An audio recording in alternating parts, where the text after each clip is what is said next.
What's up, guys? JaZn here, and yeah, as you guys actually showed me some love on the Midnight Marauder OCE that I've hit some days ago. I'm kind of forced to do this tutorial right now, even though I'm ill. I got bronchitis, I think. Bronchitis, yes. In German, it's called bronchitis, so I don't know what it is in German, in English. Anyways, yeah, we're gonna do some motion tracking today, and I got this cinematic. It's pretty sweet, pretty clean. I recorded it myself. It's available for y'all in the description. If you want to try it on something else, then I don't know, record something or um, get yourself a cinematic out of the internet. And yeah, basically, I've already started. I've tracked my camera. It's basically what you always want to do. And then up here, we're just gonna create camera. This gives us this 3D tracker camera with like all the keyframes. And on the plugin, what we want to do is go to a point where there are a lot of these reference points, because right now we want to create a reference. It doesn't matter if it's a null or solid. And I'm just gonna keep my left mouse clicked to get this kind of polygon tool and select all of these, press right click and create a solid. Alright, great. Now the reason why I like to do solids is because I can basically check whether it's clean tracked or not. And it is definitely. So right now what we want to do is basically create our text. There's a pretty handy shortcut for that, which is Control Shift Alt and T, and that actually lets you create the text right perfectly in the middle of your composition, whatever dimensions you have. I'm just gonna roll with tracked for now. That's basically enough. It's all right. And we're gonna make another solid, which is Control Y, and call this E3D. Effects and presets, go element, drag that onto here. Go into the custom layers, custom text and masks, and select the text. Scene setup. And now we just want to extrude.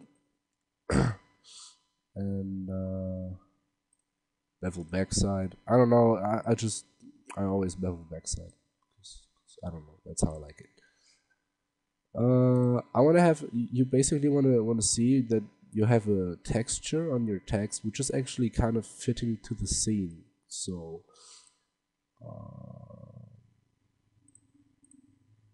stone, no, basically I'm just gonna root this one. This looks pretty good actually. Yes, it does. That's enough. And now I'm going to go into the group 1, go into particle replicator and press P, Shift R on the track solid, and copy out of these position values into the element 3D group 1. And what we're going to get out of it is basically this. Now the rotation.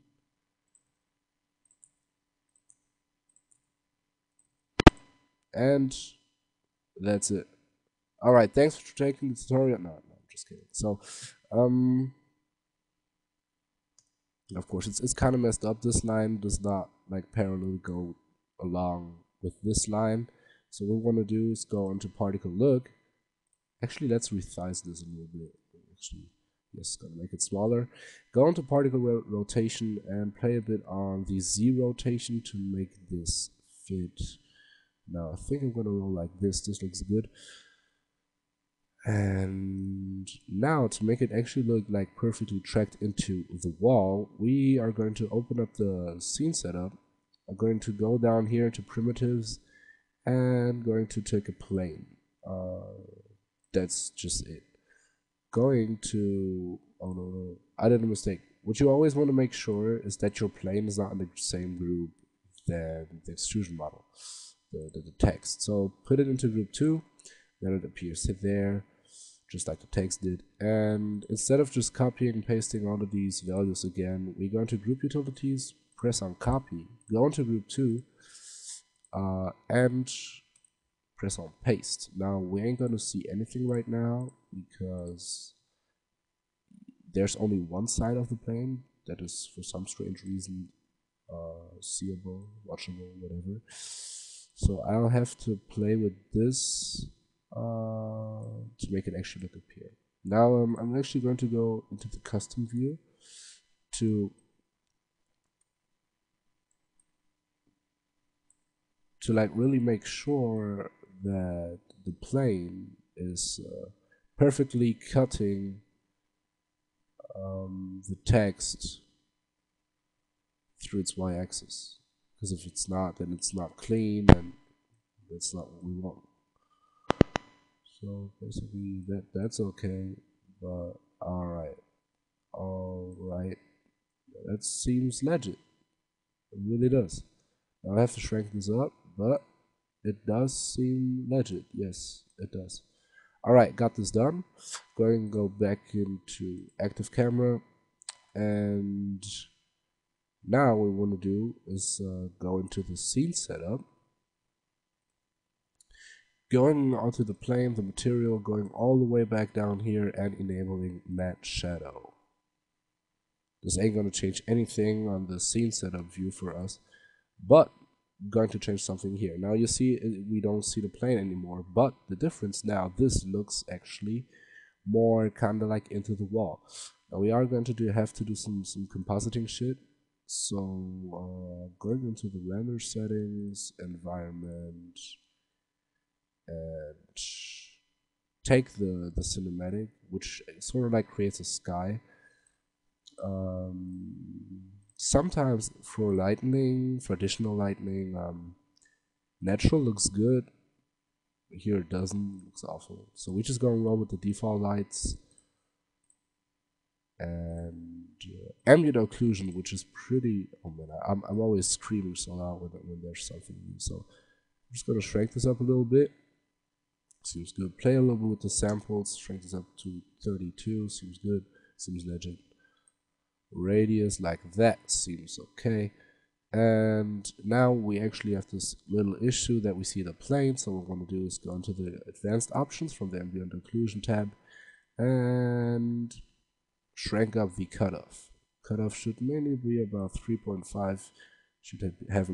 Shouldn't be getting any trouble with that. And now the last compositing thing I love to do is actually going into here, setting or taking color matcher onto this and taking this again. What this does is you actually see it makes the text more greenish, just like the stone up there. And basically I'm also going to add a light, spotlight. I'm going to make the point of interest the position of our solid, so it's basically onto the text, and I'll definitely have to play with the with the position, just like that, and like this, and like that, and this seems solid. So then you also got your color correction. Usually, let's just take this desaturated one, that, and some RSMB and all that. And that's basically how I track, or how you should actually track things or texts, logos, whatever. I mean, this can be done with any things. You can actually make some OBJs in Cinema 4D and export them, import them into After Effects, into Element 3D, and track them into this wall. So that's basically just the main method. Yeah, if you actually like this shit, then please drop a like. Let me know. And if there's a edit that results out of the motion track you've done according to this video, just let me know. I don't know, put it down in the description, something like that, and in the comment section. Fuck me. So yeah, sorry for my voice, sorry for being ill. Didn't choose this shit. But this actually seems pretty sweet. Yes, it does. All right. I'm out. I hope you enjoyed, and that's gonna be it. Peace.